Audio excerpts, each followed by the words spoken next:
plástica. Y para el seminario mayor de esta semana, pues hoy les voy a presentar el tema de lesión traumática del nervio periférico, la cual pues lo hice bajo la guía o asesoría del doctor Fabio Muñoz. Ese es el orden de la presentación. Iniciaré pues con una introducción hablando sobre el enfoque preciso de la charla y algo de la bibliografía. En la epidemiología vamos a ver la importancia de este tema, vamos a hablar un poco sobre anatomía y fisiología nerviosa, la evaluación física en la sospecha de lesión de nervio periférico, y luego ya pasaremos al grosso, la gran parte de la presentación, que será determinar cuál es el momento ideal para explorar y o reparar un nervio bajo este contexto y cuál es el método ideal de reparación según también cada escenario clínico. Finalmente, pues hablaré sobre un seguimiento posoperatorio de estos pacientes. Bueno, en cuanto a la introducción, el enfoque de esta presentación, como lo ha dicho el doctor Meiser, es responder básicamente dos preguntas, que son ¿cuándo y cómo reparar una lesión de nervio periférico? Para responder estas preguntas me basaré en la evidencia actual, pues, otorgada especialmente por la doctora Susan McKinnon, quien se ha dedicado los últimos 30 años de forma exclusiva al estudio de las lesiones de nervio periférico y al estudio de la regeneración nerviosa. También me basaré pues, en el capítulo de reparo nervioso de cirugía de mano de Green. Hay una recopilación de la evidencia más actual, lo cual es también muy importante para esta charla. Ya otras bibliografías pues las estaré referenciando. En cuanto a la epidemiología, saber por qué es importante este tema, sabemos pues o hay que conocer que el trauma es la principal causa de lesión de nervio periférico, incluso su incidencia es mayor a la del síndrome de túnel carpiano y a la neuropatía diabética juntas. Es importante porque se presenta tanto en el ámbito civil como en el ámbito bélico, en el trauma de guerra.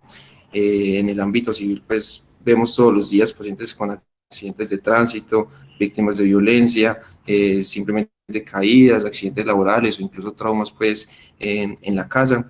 Y en el contexto bélico, porque debido a los cambios en la protección de los soldados y a los cambios, digamos, como en las armas usadas en la guerra hoy en día, los soldados sobreviven, pero sobreviven con lesiones traumáticas muy importantes de las extremidades, que finalmente es muy importante porque es un causante de invalidez. Bajo todo lo anterior, con base a eso, sabemos entonces que las personas que se ven o los pacientes que se ven mayormente afectados son las personas jóvenes con un promedio de 32 años, hombres en un 74% y miembros superiores en un 73.5%. Aquí radica pues, la importancia de este tema. Vamos a hablar un poco pues, sobre la anatomía de la fibra nerviosa. Recordar pues, que la fibra nerviosa se compone tanto de axones mielínicos como de axones amielínicos. Los axones amielínicos se juntan, digamos que en un conjunto para estar rodeados por una membrana basal doble que se hace por las células de Schwann, mientras que los axones mielínicos están envueltos en una vaina de múltiples láminas de mielina, lo que lo hace su conducción mucho más rápida. Luego de los axones que tengan su cubrimiento no de mielina, van a estar rodeadas por fibras de colágeno delgadas en lo que conocemos como el endoneuro.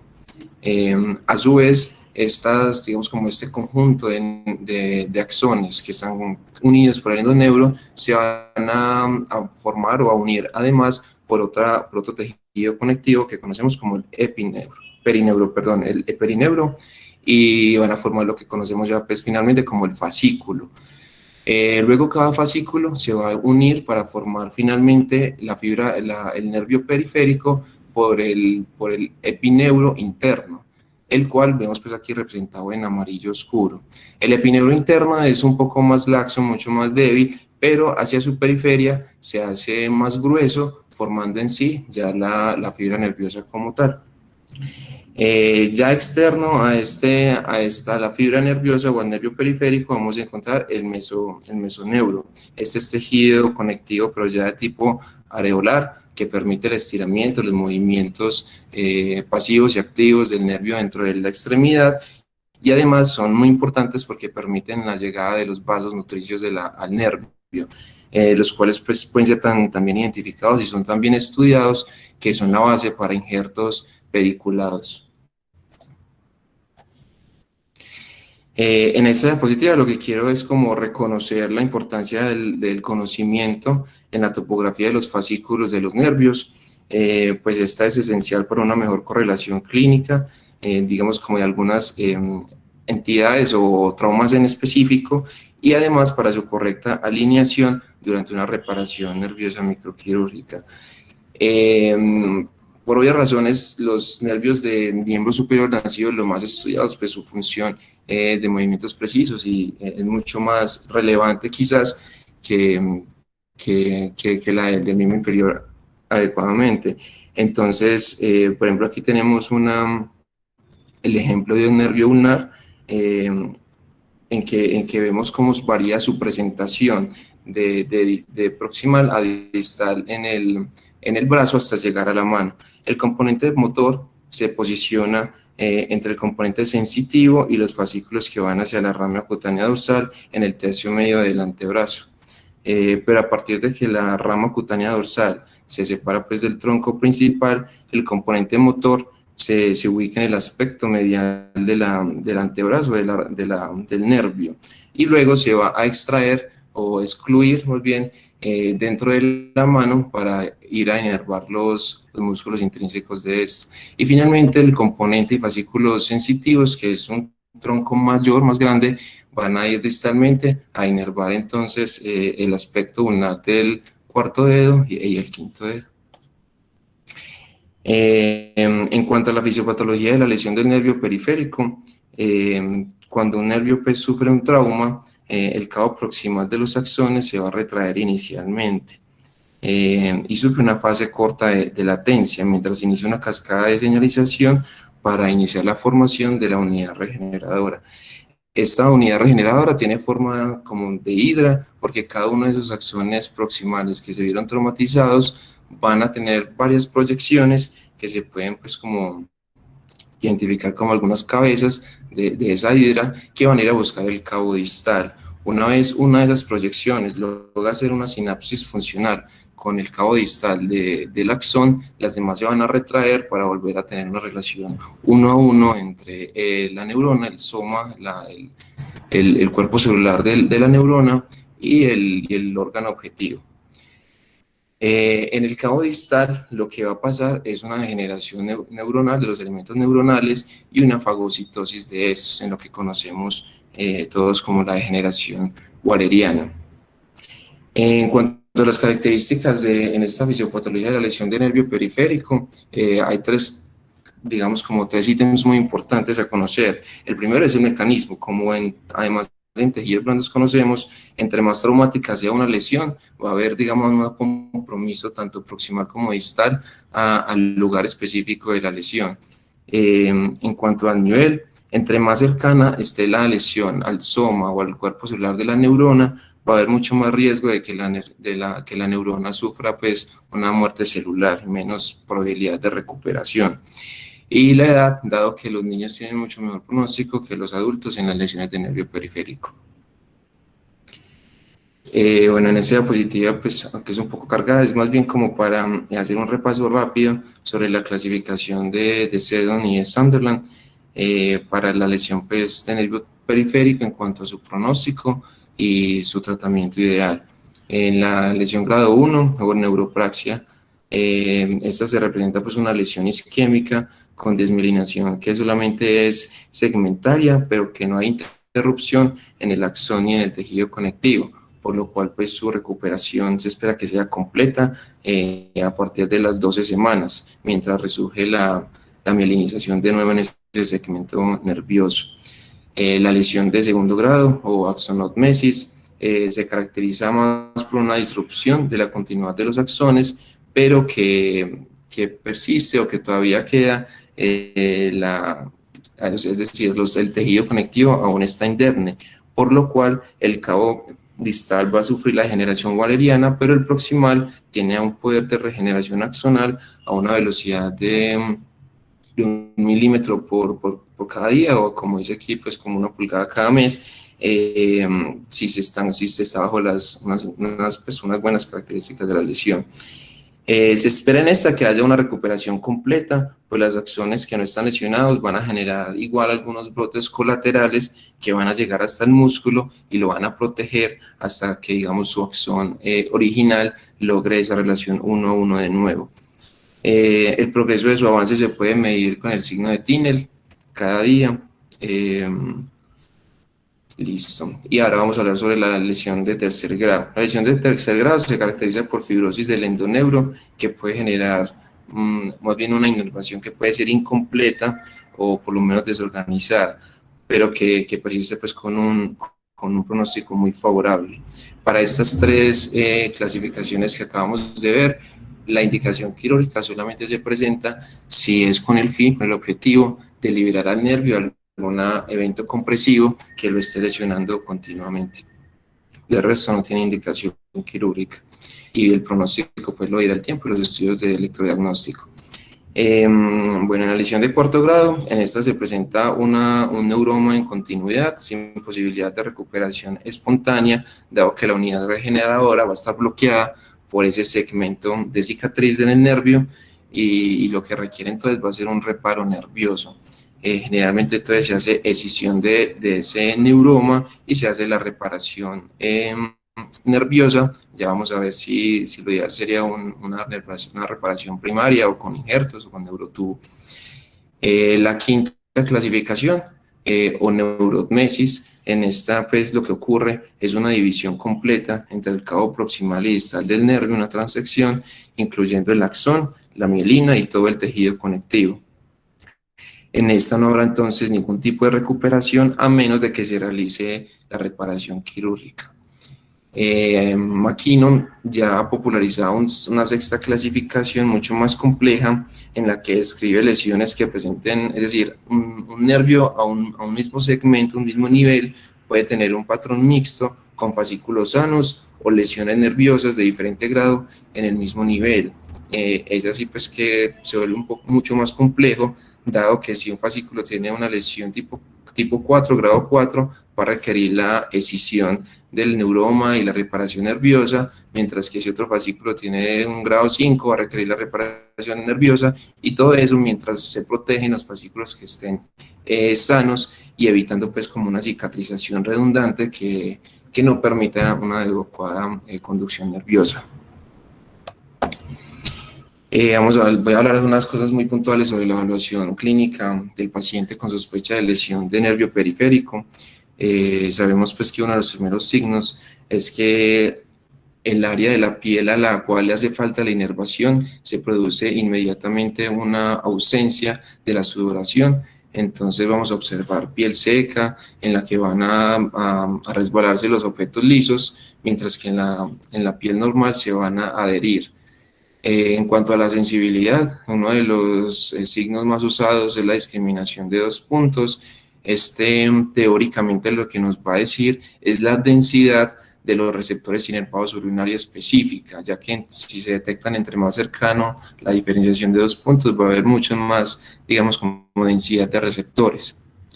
Este se debe realizar solamente con una fuerza que genere como una depresión en la piel, sin mucha fuerza, y se va a notar o se va a registrar en la historia clínica en la menor distancia en la que el paciente diferenció los 2 puntos.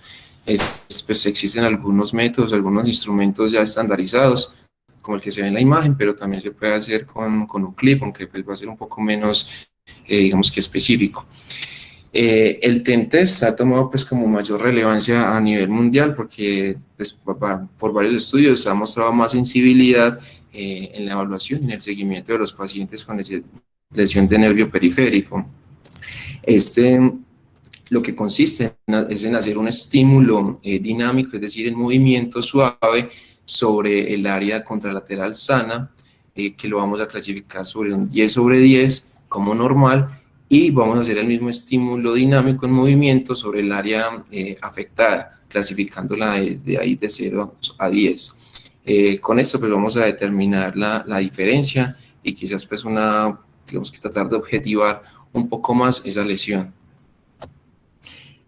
Ahora pues con la función motora, como conocemos, debe ser pues en el momento agudo de la lesión del nervio, vamos a presentar una pérdida abrupta en la función muscular, que se debe como evaluar según un movimiento específico por un músculo o grupo muscular, pero que esté inervado exclusivamente por un nervio.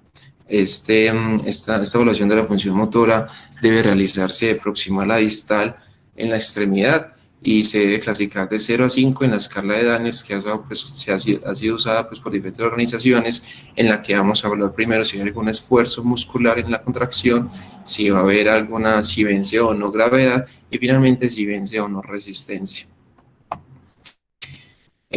Bueno, ahora sí, pues como ingresando al grueso de la presentación, vamos a hablar un poco sobre el momento ideal de la exploración quirúrgica pues como en el escenario clínico, aunque sospechemos una lesión de nervio periférico. Bueno, existen indicaciones bastante claras, o digamos que son bastante lógicas, sobre la exploración inmediata de una posible lesión de nervio periférico, las cuales pues bajo un contexto, por ejemplo, de parálisis muscular después de un trauma, si tenemos un trauma abierto sobre el trayecto del nervio mayor o que va a dejar secuelas importantes en el paciente, pues la exploración quirúrgica está completamente indicada.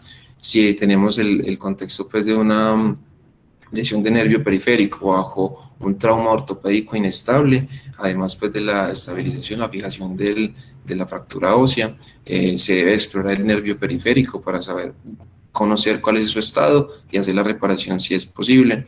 En el tercero vemos que si hay una asociación a una lesión tendinosa o vascular que requiera reparación, su indicación además de la exploración nerviosa y reparación de esta va a estar asociada a esa exploración del tendón o del vaso para también ser reparada.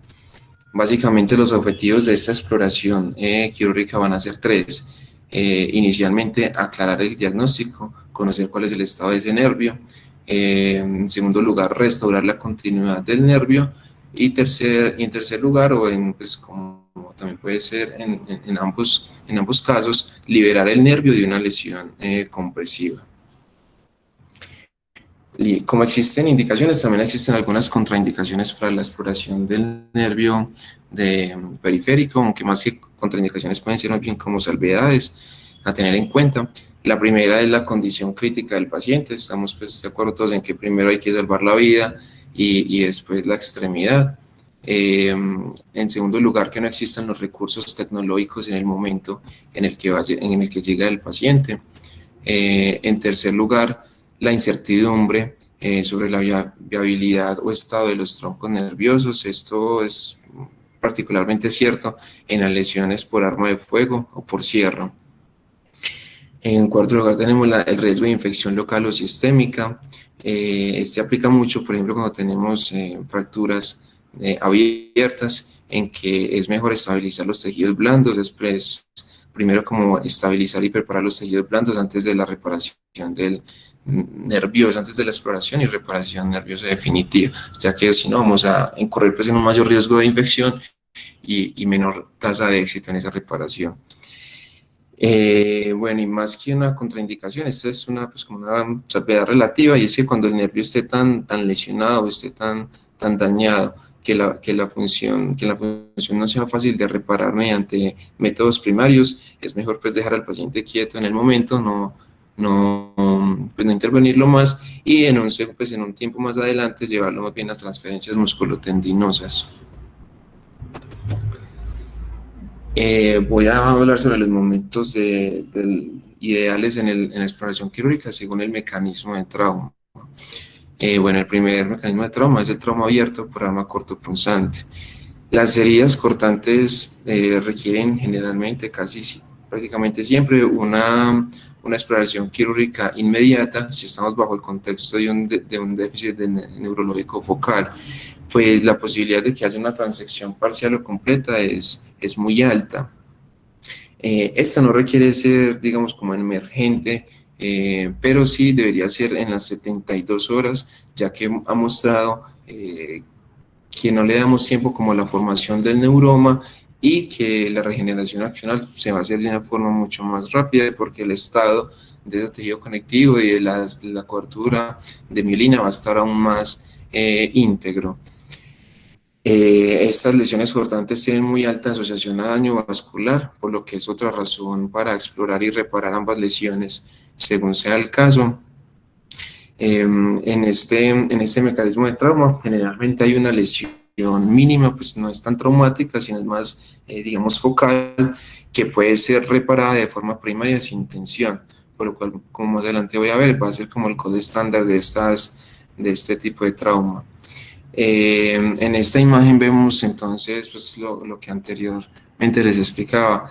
Vemos una transección de las ramas digitales del nervio mediano que fueron reparadas de forma primaria sin dejarlas bajo tensión. El concepto de no dejar una reparación primaria sin tensión es muy importante para definir si va a requerir, si con el reparo primario es suficiente o si realmente lo que el paciente va a requerir son otros métodos como injertos o neurotubos.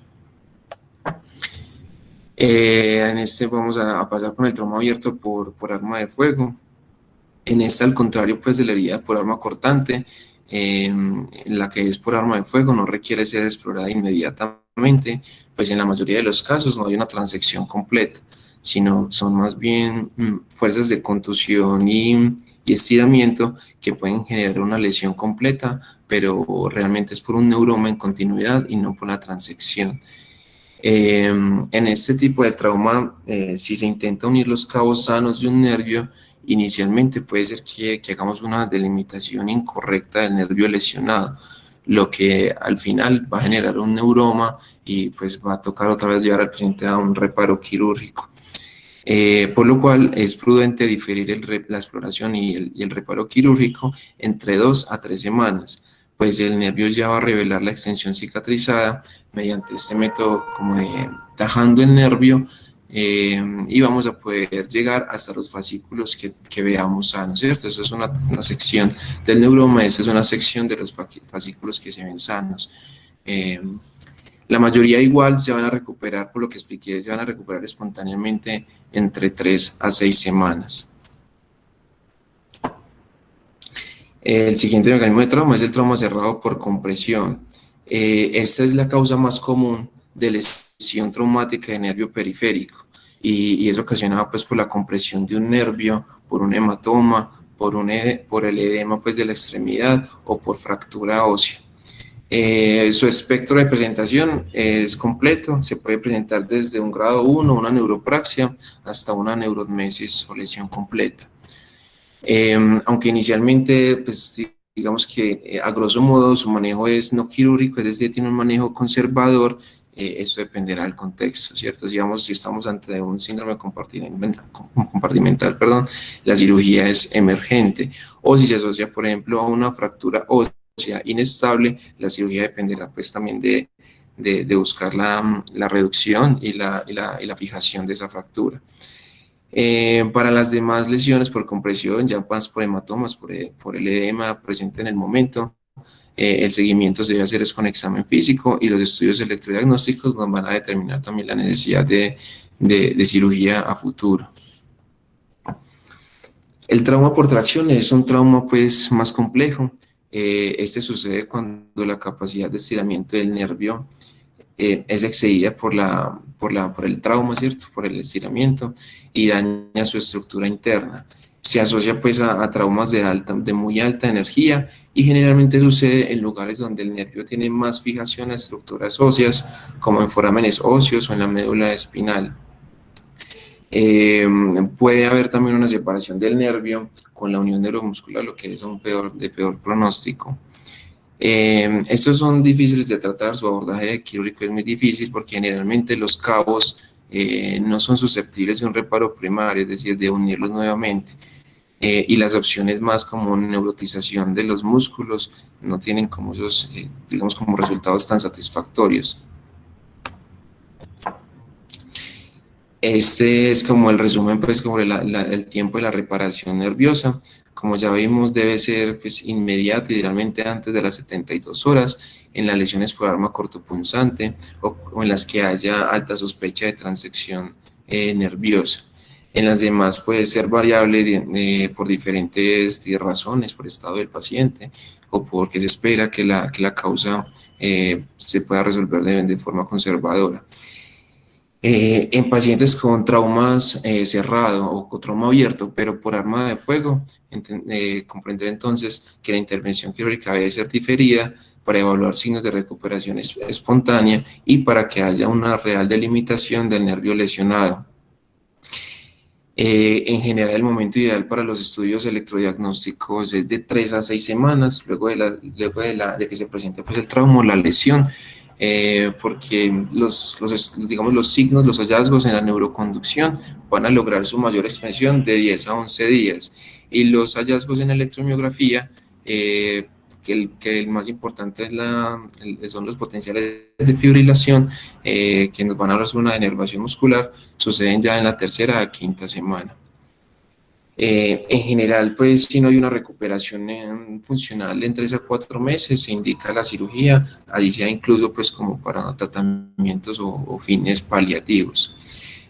McKinnon pues habla mucho sobre la ventana de tiempo para la viabilidad del músculo.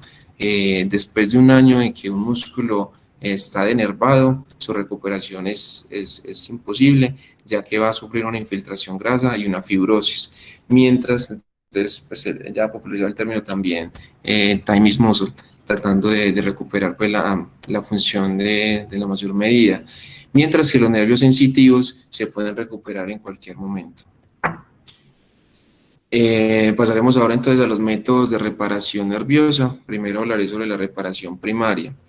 En la reparación primaria es el estándar de oro, es el tratamiento ideal en la transección nerviosa, siempre y cuando el gap nervioso lo permita, sin dejar entonces un nervio bajo mucha fuerza de tensión. Pues ya he comprobado que esos nervios se quedan bajo mucha tensión al tratar de unir ambos cabos, van a tener incluso peor pronóstico porque no va a permitir una adecuada cicatrización, se van a formar neuromas o finalmente pues puede dañarse la reparación. La recuperación funcional entonces va a ser directamente proporcional a los axones que se regeneren en la placa neuromuscular y va a ser directa, pues, o sea, va a estar completamente contraria al retraso, es decir, al tiempo que tomemos para su reparación. Sobre la reparación epineural versus reparación fascicular, es decir, como la reparación individual de cada fascículo, como vemos en la imagen, es un tema de mucha discusión, pero la conclusión es que ambas técnicas son efectivas y cuando se haya, pues siempre y cuando se haya eliminado la porción del nervio lesionado y que los fascículos no se superpongan dentro de la reparación, ambas reparaciones tienen muy buen pronóstico. Simplemente que cada vez que pues entre cada vez conocemos más la topografía de los fascículos nerviosos, pues va a ser más posible hacer una unión fascicular directa. El objetivo entonces de la reparación primaria es que sea una reparación microquirúrgica con una alineación motora y sensitiva apropiada fuera del área lesionada y sin tensión. Bueno, ahora cuando tenemos un gap en el que sabemos que no vamos a poder utilizar un gap o una brecha nerviosa, en el que sabemos que no vamos a poder utilizar el reparo primario, debemos tener pues como un enfoque de cuáles son los métodos que podemos usar. Es como una regla general que un gap menor a 5 milímetros es susceptible de reparo primario en cualquier nervio. Esto pues va a depender y en el momento pues, de la cirugía se van a tomar pues como algunas mediciones y algunos ensayos a ver si ese reparo primario va a quedar sin tensión o no, pero es como una regla general. Si hay un gap nervioso que no es susceptible de reparo primario, el estándar de oro siempre va a ser el autoinjerto. El autoinjerto es en estos momentos, es como no hay nada por encima de ello, además del reparo primario para reparar una lesión nerviosa que el gap no permita el reparo primario. Es mucho mejor que hacer una reparación con injerto nervioso, con un neurotubo, que un reparo primario, pero que lo dejemos bajo tensión. Bueno, otras opciones que de las cuales voy a hablar son el aloinjerto acelular, los conductos nerviosos sintéticos y finalmente pues ya casi de forma paliativa o incluso también con algunos resultados funcionales aceptables son las transferencias nerviosas.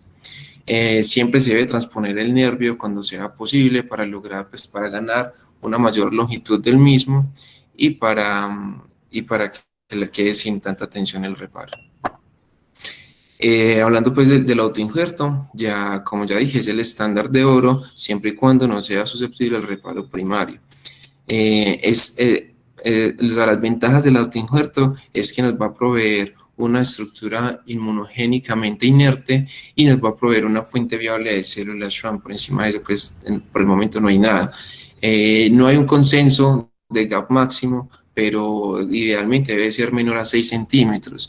Para pues, o sea, los mejores resultados los vamos a obtener en ese escenario. Sin embargo, se han reportado usos de autoinjerto con brechas de hasta 20 centímetros, también con muy buenos resultados funcionales, pero pues son resultados, digamos, como de reportes esporádicos.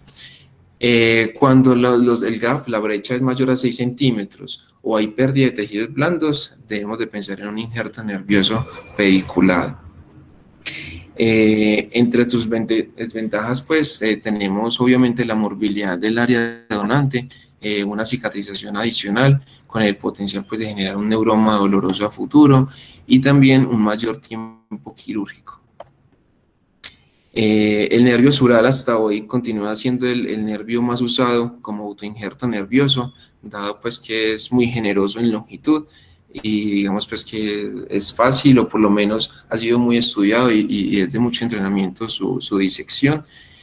Sin embargo, pues obtener este nervio como autoinjerto no es inocuo y significa generar un daño a una extremidad que estaba previamente sana. Por lo cual, pues la tendencia actual es a usar nervios sensitivos más inmediatos al lugar de la lesión nerviosa. Tal es el caso del nervio antebraquial cutáneo interno para lesiones de miembro superior que se usa pues en la extremidad ipsilateral. Este se ha considerado pues de fácil acceso, pues se ha entrenado mucho en obtener este injerto, este nervio como injerto, perdón. También es muy generoso en longitud y cuenta con ramas anterior y posterior que permiten también incluso que no sea tan mórbida su obtención. Su morbilidad o digamos, sus efectos adversos al obtenerlo van a ser una pérdida de sensibilidad a nivel medial del codo y anterior del antebrazo. En cuanto a los donantes motores, los más usados son la rama del nervio obturador para el músculo gracilis y la porción distal del nervio interooseo anterior. Bueno, aquí vemos un ejemplo de una reconstrucción de la rama profunda del nervio cubital con un autoinjerto de la rama del obturador para el nervio gracilis. Inicialmente teníamos un gap de 5 centímetros con la muñeca en extensión y se usó un autoinjerto de la rama para el gracilis de 8.5, dejando finalmente pues, un reparo nervioso sin gap, sin tensión. El siguiente método o técnica quirúrgica es el conducto nervioso, o también pues conocido como neurotubo. Este básicamente es un tubo usado para guiar la regeneración nerviosa entre los cabos del nervio. Inicialmente pues se describieron algunas opciones biológicas como venas, arterias y submucosa de tejido delgado, pero los más usados y recientemente desarrollados son los sintéticos como de ácido poliglicólico.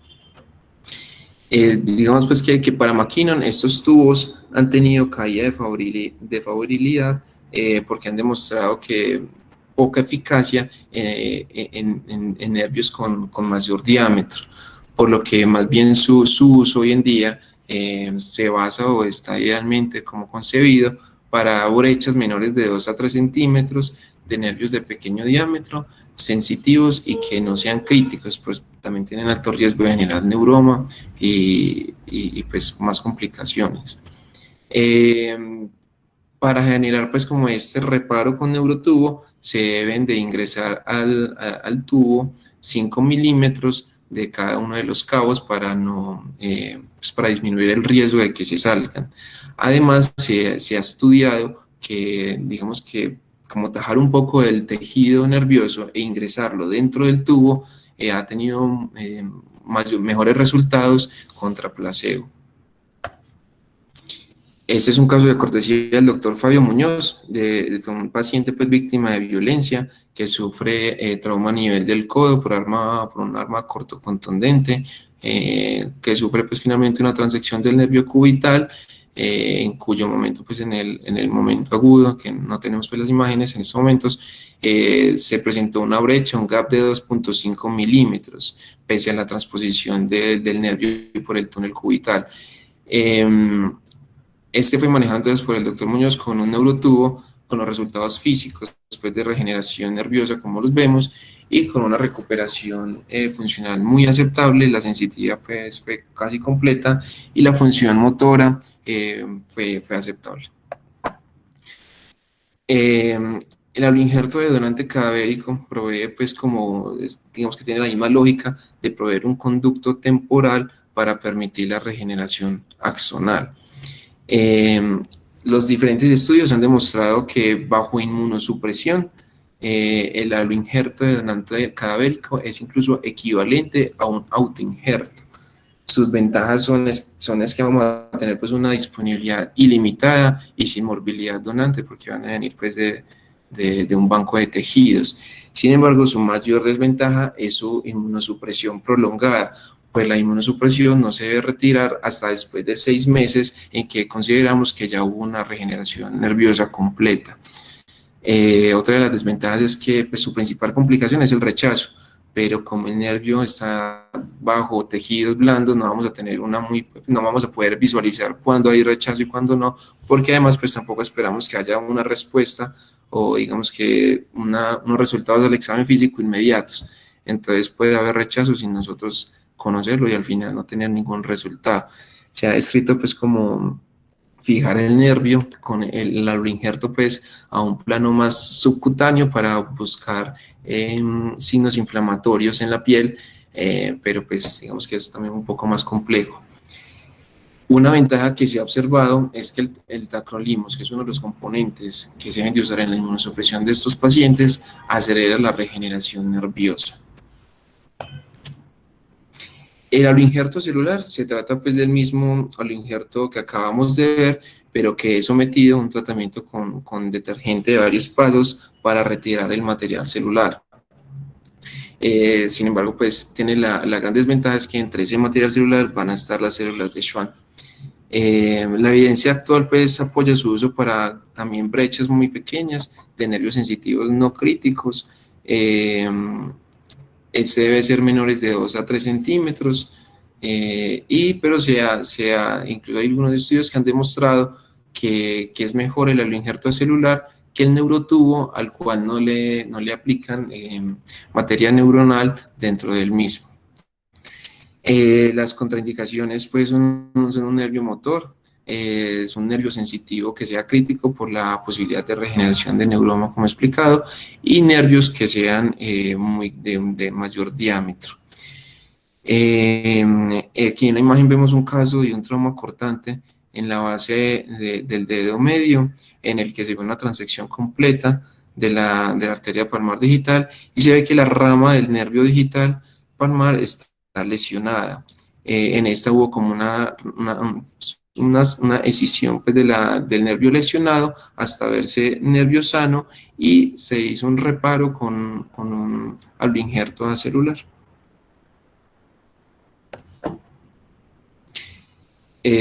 Finalmente pues tenemos también las transferencias nerviosas que realmente pues son un capítulo no completamente aparte, pero sí que merecen un abordaje único, ya que son pues un poco más complejas, pero para las cuales podemos dar algunas indicaciones.